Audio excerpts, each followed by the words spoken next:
garantir la souplicité, va garantir la bonne santé. La louange va garantir tout simplement, comment dirais-je, une vie totalement soulagée, une vie en bon état. Voilà pourquoi, pour que la personne soit libérée de l'odeur. L'odeur, on parle de l'esprit abattu, c'est-à-dire l'esprit est tombé comme ça. La Bible dit, l'esprit de l'homme soutient l'homme dans sa maladie. Mais lorsque l'esprit est abattu, personne ne pourra les relever. Mais ici, on voit que l'habit de louange va remonter l'esprit. Donc ça, c'est la pensée que je récite de la part du Seigneur. Nous devons apprendre la louange. Chaque jour, je parle ici pas la louange vraiment à l'église, aussi à l'église, mais dans notre vie, dans nos maisons, surtout à l'église, nous devons apprendre à louer. Et lorsqu'on loue, il faut vraiment louer avec beaucoup de souplicité. La louange. La louange, ici, on voit, ça fait partie de la fête. Parce que dans d'autres versions, on dit l'habit de la fête. Donc, à chaque fois que nous nous mettons à louer, en fait, nous sommes en train d'être vêtus d'un habit de la fête. La louange. La louange permet la fête, permet à ce que tout marche dans ta vie. Voilà le message que le Seigneur m'a donné lorsque j'étais assis ici. L'habit de louange au lieu de l'odeur. L'habit de louange, c'est-à-dire l'habit de la fête. L'habit de louange, c'est l'habit de la joie. Lorsque vous entrez vraiment dans la louange, vous êtes dans la joie du Seigneur. Et la Bible dit, c'est cette joie-là qui sera votre force. Amen. Ça, c'est le message que je l'ai senti, l'habit de louange. Le Saint-Esprit est venu pour nous donner cet habit de louange. Amen. Amen. Louange. Est-ce que la louange, on peut les faire la louange quand on veut? Mais ici, je vois que la louange, ça peut être aussi une décision. Paul et Silas, dans la prison, ils n'avaient aucune raison de louer. Parce qu'on les avait d'abord lapidés, on les a flagellés.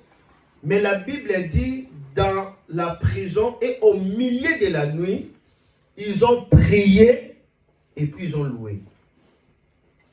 C'est la raison pour laquelle leur délivrance était spectaculaire.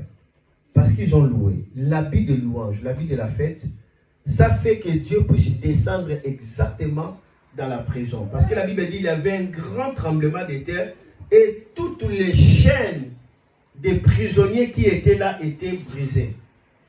Ce n'est pas seulement leurs chaînes, mais toutes les chaînes des prisonniers qui étaient dans cette cellule-là étaient tous brisées. Et la Bible dit, et même toutes les portes s'ouvraient. Lorsque les geôliers voient que toutes les portes étaient ouvertes et toutes les chaînes des prisonniers étaient ouvertes, il a pensé que les prisonniers se sont enfuis. Il voulait s'entretuer, il voulait se tuer. Paul lui dit, ne te fais pas du mal, nous sommes là. Ne te fais pas du mal. Bon, imaginez cette grande dimension que la louange peut amener dans nos vies. Amen. Amen. Ça, c'est vraiment la pensée que le Seigneur m'a donnée. Ayons l'habit de louange. Ça va libérer la délivrance de ta vie et de tous ceux qui sont tout autour de toi. Voilà pourquoi la Bible dit, Dieu siège au milieu des louanges de son peuple. Il dit louange de son peuple. Il y a l'adoration, il y a la louange. L'adoration, nous disons ce que Dieu est, mais la louange, nous sommes en train de proclamer ce que Dieu a fait. Nous sommes en train de proclamer la grandeur de Dieu. Nous sommes en train de dire combien Dieu est magnifique, combien Dieu est grand. Voilà pourquoi Dieu siège dans la louange. Donc, nous sommes appelés à mettre sur nous l'habit de louange au lieu d'un esprit de l'odeur, au lieu d'un esprit abattu dans notre version, ou au lieu d'un esprit de découragement. L'apôtre Paul pouvait se décourager. Il dit, oh, des coups comme ça. Et il commence à penser peut-être demain on devait les tuer. Mais au lieu de penser à sa mort, il a résolu de louer Dieu. Ça, ce n'est pas un sentiment, mais c'est une décision. Il a pris la décision. Donc la louange, c'est la décision. Il faut se décider, il faut dire que non, je louerai le Seigneur. Je vais louer le Seigneur. Je me décide à partir de maintenant que la louange soit toujours dans ma bouche. La louange dans ma bouche. C'est quoi la louange dans la bouche? Cela veut dire il faut que tu proclames la grandeur de Dieu dans ta bouche. Qu'on ne t'arrache pas la louange de Dieu dans ta bouche. Lorsque David était devenu grand, il était toujours attaché avec sa harpe. Mais il y avait un moment où David avait abandonné sa harpe. Il a abandonné la louange et beaucoup de choses commencent à faire quoi? À tomber dans sa vie. Et on va voir que pendant ce moment-là, David n'a pas beaucoup composé. Jusqu'à ce qu'il est tombé avec Bathsheba, il a rencontré beaucoup de choses. Et après, il y avait un moment de rébellion, tout ça. Mais la Bible dit, à la fin de sa vie, avant qu'il devienne vraiment trop froid, David a dit, réveille ma harpe. Il a repris encore sa harpe. Il commence à jouer pour le Seigneur. Donc, nous ne devons pas cesser la louange. Quand on cesse la louange, l'esprit sera abattu. Cela veut dire, quand on dit on t'a abattu, ça veut dire on t'a détruit. C'est abattre. Cela veut dire tu n'es pas relevé, tu tombes. On abat l'arbre. Pam! L'arbre tombe directement. Donc, ce qui relève, ce qui met en flamme, en vie, l'esprit de l'homme, c'est la louange. La louange, c'est important. Nous devons louer. Voilà, Léa n'était pas aimée par Jacob, et puis Rachel était aimée par Jacob. Rachel était stérile. Léa avait des enfants. Premier enfant, deuxième enfant, troisième enfant. Il se réjouissait. Il pensait qu'en ayant des enfants, il va gagner de l'amour vis-à-vis de Jacob plus que Rebecca. Plus que Rachel plutôt. Elle pensait qu'en ayant des enfants, elle pourrait racheter des choses. Mais cela n'a pas changé sa vie. Souvent, nous pensons qu'en ayant quelque chose, en ayant ceci, en réalisant ceci, on pourra racheter quelque chose. Rien au monde ne peut combler tout ce que l'homme en a vraiment besoin, si ce n'est pas Dieu. Ta valeur ne dépend pas de l'appréciation des hommes. Ça dépend de celui qui t'a créé. Il connaît bien ta valeur. Beaucoup ont peur, beaucoup échouent, beaucoup sont mal à l'aise parce qu'ils vivent leur vie en dépend des autres. Qu'est-ce qu'ils vont dire, qu'est-ce qu'ils vont penser, ainsi de suite. Ta vie a été planifiée par Dieu avant même que tu viennes sur la terre. La louange, c'est important. Léa avait des enfants. Mais Jacob se réjouissait, mais son attitude n'a jamais changé. Il continuait toujours à aimer Rachel plus que Léa. Arrivé au quatrième enfant, Léa va changer le discours. Quand elle a mis au monde son quatrième enfant, il dit, cette fois-ci, je vais louer le Seigneur. Alors, il appelle cet enfant Judas. Judas veut dire louange à Dieu. Parce qu'il dit, cette fois-ci, je vais louer le Seigneur. Cette fois-ci, je ne dirai pas mon mari m'aimera, ainsi de suite. Non, cette fois-ci, je loue le Seigneur. Je vais louer le Seigneur. Il appelle l'enfant Judas. Remarquez. Judas veut dire louange. Jésus va venir à Juda. David à Juda. Salomon à Juda. Tous les grands rois sont venus d'où? De Juda. Jésus est né dans quelle famille? Juda. On l'appelle le lion de la tribu de Juda. On ne l'appelle pas le lion de l'Israël. On l'appelle le lion de la tribu de Juda. Il n'est pas le lion d'Israël. Il est le lion de la tribu de Juda. Maintenant, interprété, Juda veut dire louange. Donc, il est le lion de la tribu de louange. Tribu, c'est la famille. Il est le lion de la famille qui loue. Il est le lion de la louange, famille qui loue. Lorsque vous louez, vous amenez l'atmosphère de Dieu dans votre famille. Ça dépend de l'endroit où vous louez en fait. Ça dépend de l'endroit. D'autres louent seulement dans l'endroit ou dans les circonstances où peut-être ils ont l'argent, ils louent. Mais non, vous devez louer dans chaque espace de votre vie. Louez dans votre maison. Louez Dieu pour votre famille. Vous appelez les lions de la tribu de Juda d'être là. La louange brisera les chaînes.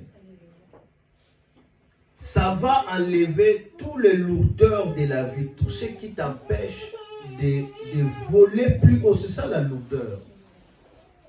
C'est-à-dire l'esprit de lourdeur, tout ce qui vous empêche d'aller, tout ce qui vous fait effrayer, l'esprit de découragement.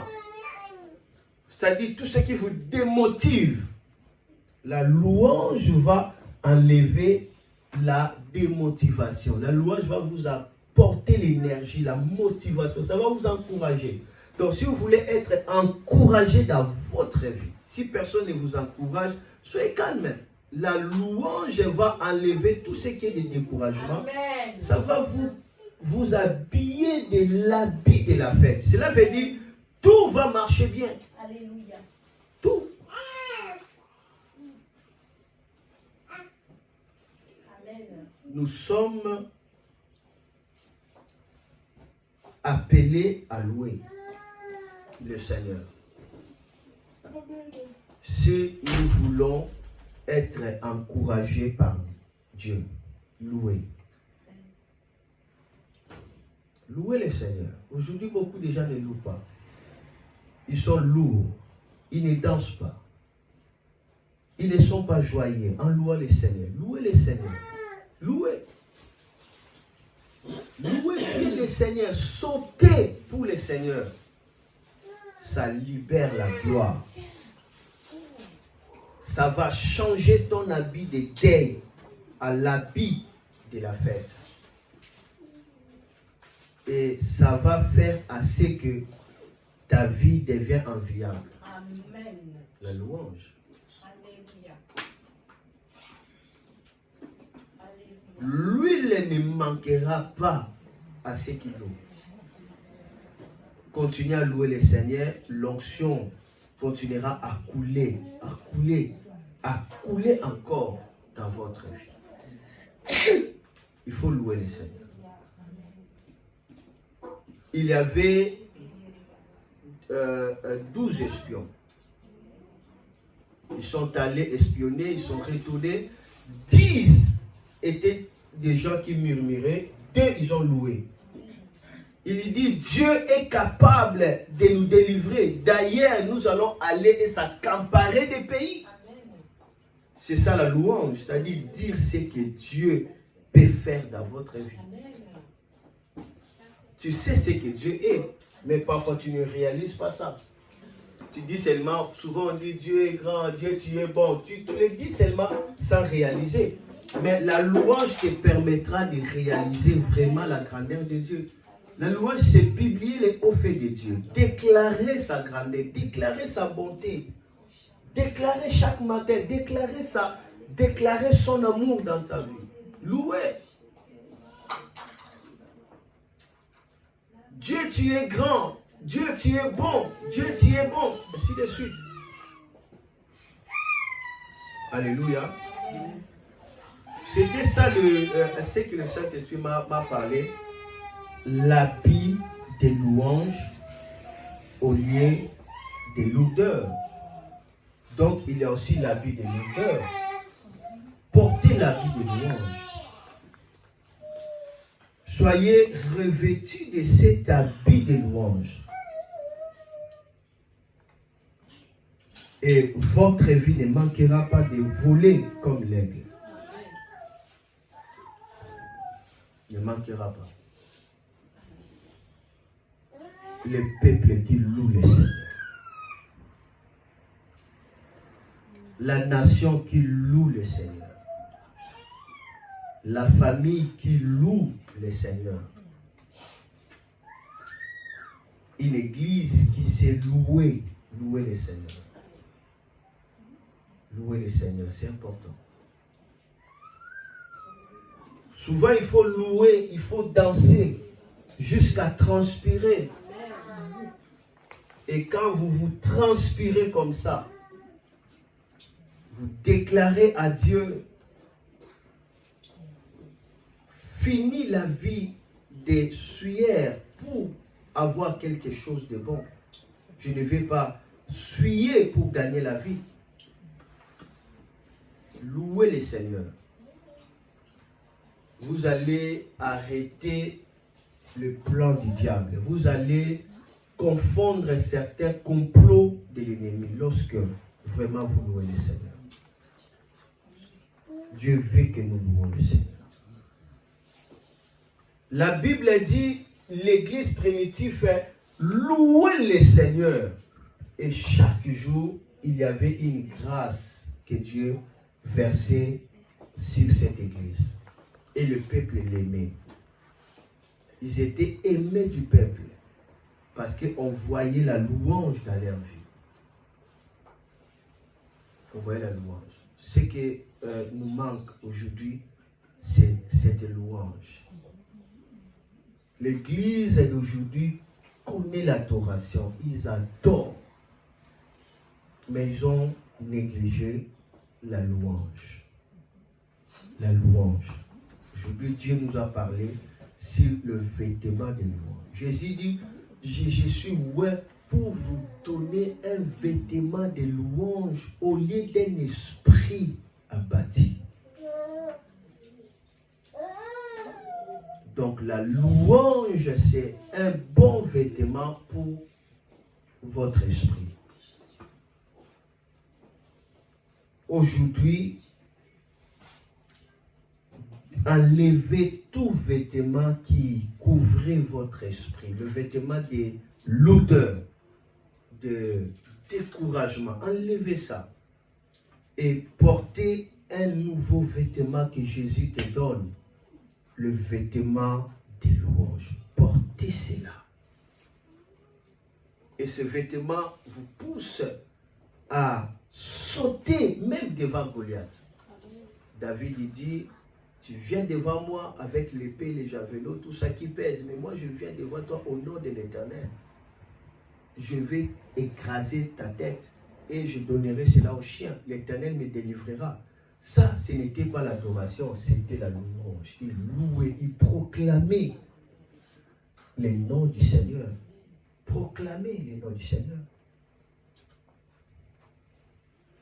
Proclamez les noms du Seigneur. Proclamez. Dans les combats spirituels, il ne s'agit pas de l'adoration, mais de louange. On proclame. On proclame. Dieu lui a élevé, Dieu lui a donné un nom au-dessus de tous les noms. Dans le nom de Jésus, tout genou fléchira. Ça, c'est la louange. Dire ce que Dieu peut faire dans ta vie.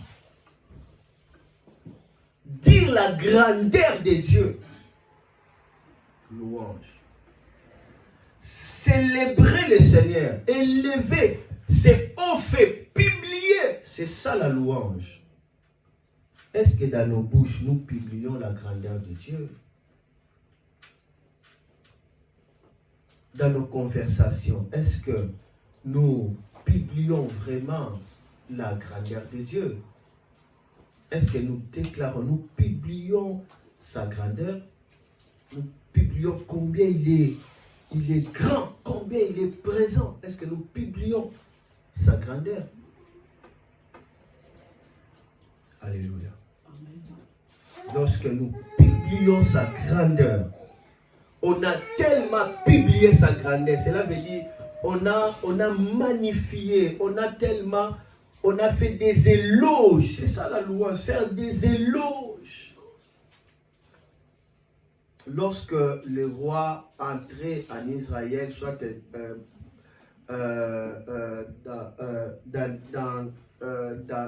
dans l'époque passée, vous voyez, l'époque royale, avant que le roi entre, on proclamait. César, soit tel roi est en train de venir, roi tel.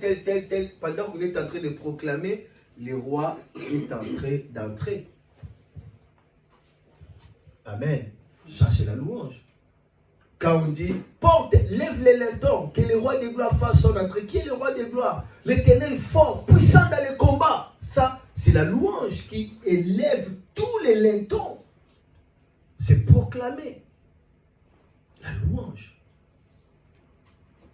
Pendant qu'on est en train de faire des éloges, tu es grand, tu es merveilleux, tu fais ceci, tu fais cela, tu nous as délivrés, tu nous as tirés, tu nous as libérés, tu nous as traversé de la mer rouge, oh, tu as écrasé l'ennemi. Qui est Satan pour se tenir devant toi? Oh, personne n'est comme toi, tu es tellement grand, tu es tellement puissant. Ça, c'est la louange. Quand on proclame sa grandeur, Dieu devient fier vis-à-vis de vous. Parce qu'on a proclamé sa grandeur. Si vous avez bien proclamé sa grandeur, directement, vous allez commencer à ressentir sa personne dans votre vie. Vous entrez directement dans l'adoration qui devient toute une vie de prosternation pour le Seigneur. Toute une vie d'amour pour le Seigneur. Ça, c'est l'adoration. Vous vous prosternez maintenant, vous commencez à réaliser sa présence, à réaliser sa nature dans votre vie. Mais d'abord, vantez ses œuvres. D'abord, vantez ses œuvres, faites des éloges. Dire ce que Dieu a déjà fait dans votre vie. Vantez, ne cessez pas de les vanter.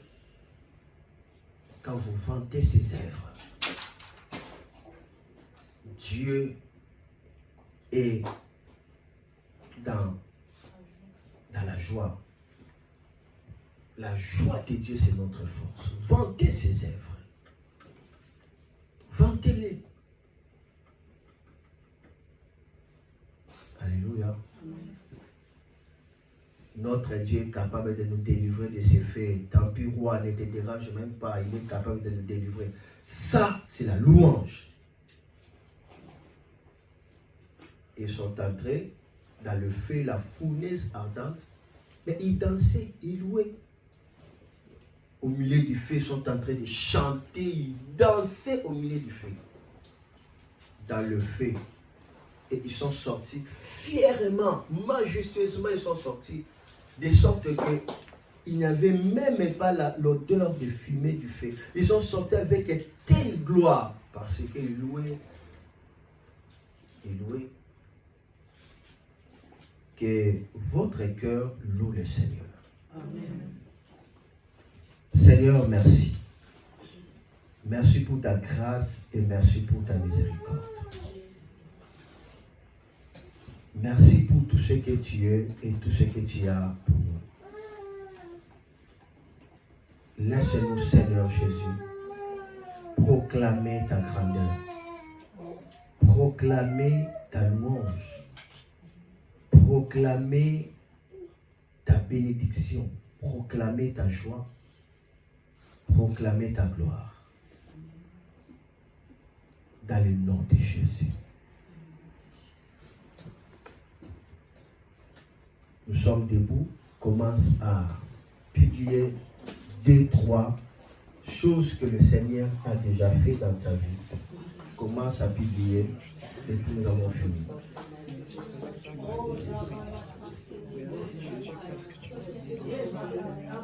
On peut arrêter, publier la grandeur de Dieu.